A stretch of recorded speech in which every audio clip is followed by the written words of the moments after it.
I took him golf recently. I thought, I'd never play this game. Old man's game, never do it. But my kids play, so I want to play with them. So I go out, and I do really well. I go out on this one day, and I out-power by my instructor. I'm feeling really proud. The next day, I'm not feeling so proud.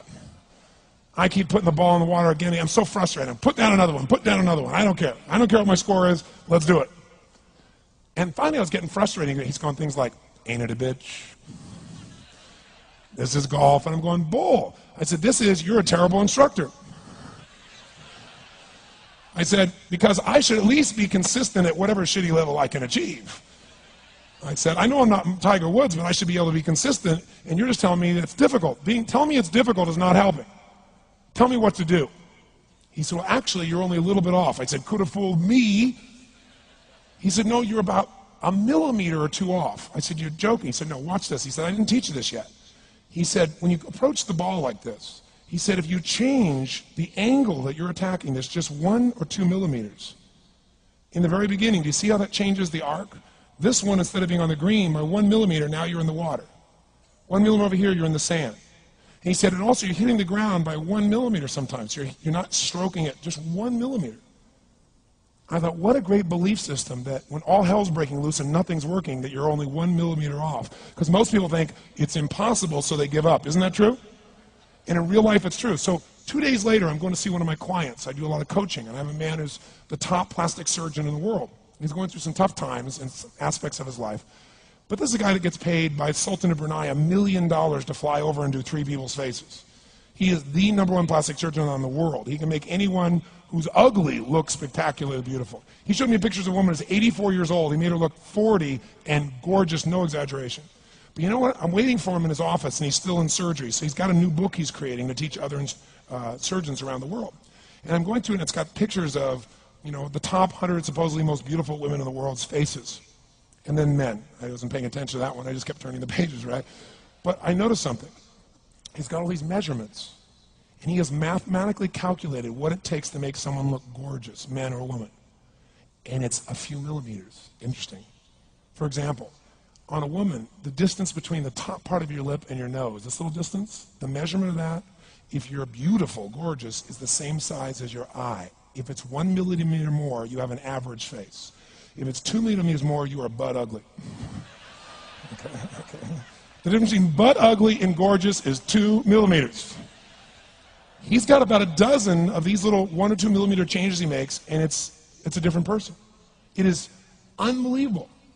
So a very powerful belief to leave today with would be, nothing's working, I'm 1 millimeter away. What little thing got to change, and when I do, it changes everything. Because I'm heading this direction, I make this little shift. You take that out an hour from now, a day from now, a week from now, a month from now, you have a totally different destination from that direction. But the 1 millimeter change, I'll show you one of them right now. Check this out. Stay in the state of certainty. Some of you lost it. Intensify it, whatever it takes. Intensify. Make your move. Come on. Make your move. Say yes. Say yes. Say yes. Say yes. Now feel that in your body. Don't let go of it. Now watch. Here's the difference between being certain and being uncertain. Did you see that? Certain, uncertain. See if you can find that little spot between the two, where you drop just a little bit of your chest, and you feel it drop, and come back up, and drop it. How many can feel that difference between where you really feel it, now intensify it, and where you dropped it? Is it a tiny difference, yes or no? Yes or no?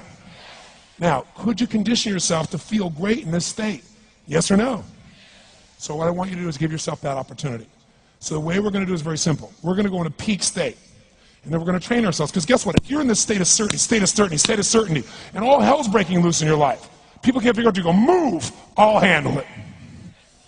People go, he's so lucky, he's so confident. No. Here's what I've created for my life, and anyone I know has succeeded. I'm a 17-year-old kid from Azusa, California, with no real education other than self-education, with no background, with parents that did their best, all of them,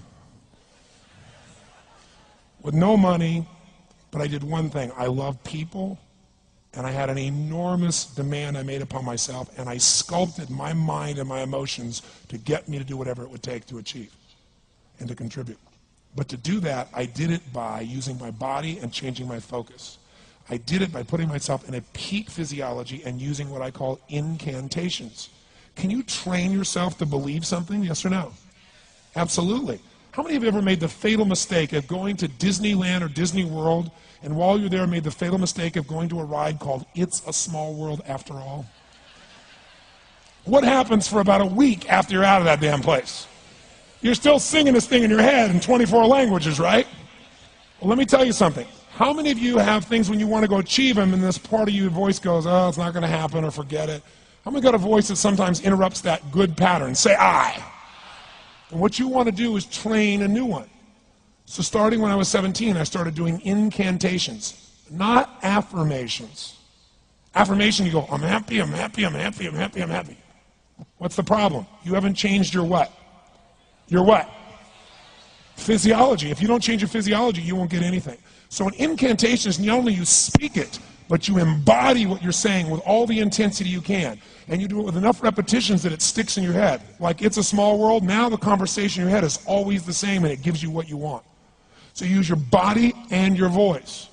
So 17 years ago, I started doing things. I was working for Jim Rohn, this speaker, and I was 17 years old. I had long hair, minestrone soup, acne on my face. And I was trying to call on Bear Stearns type of people and convince them why they should go to this man's seminar and be more successful. I was driving a 1968 Volkswagen that I had earned at $40 a week as a janitor.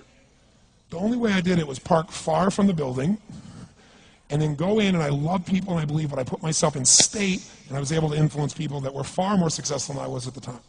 I would do something that I still do backstage and have done for 23 years because I don't hope I'm going to be in a good state, I demand it.